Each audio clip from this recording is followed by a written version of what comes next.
جمهور العزيز في وطننا العربي في العراق والكويت، أود أن أقدم لكم شكري وامتناني على وقفتكم الرائعة والكبيرة في الدفاع عني ضد افتراءات وادعاءات كاذبة وسخيفة قوبلت بالرفض من الشارع العراقي والكويتي.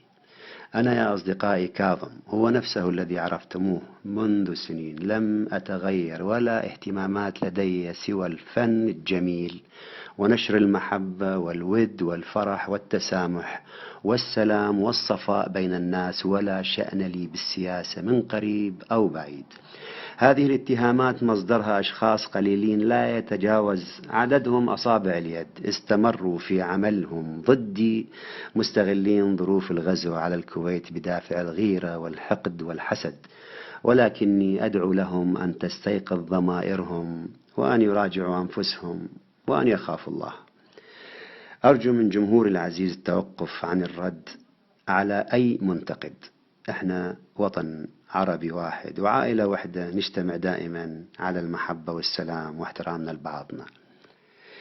جمهوري العزيز في كل مكان، نحن نقابل تلك الهجمة والانتقادات من البعض وهم قلة كما ذكرت، بأخلاق عالية وراقية وبروح طيبة، ونبتعد عن التشنج والشتائم.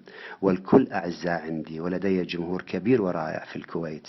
أنا أقدر الألم الكبير الذي عاناه شعبنا الكويتي، وهذا لا يقبل به لا الله ولا الشعب العراقي البريء الذي لا ذنب له، دفع الثمن غاليا جدا من خلال سنوات الحصار والظلم والألم والمعاناة والحروب. سأبقى أغني للحب والسلام، ولأني أحبكم أغني.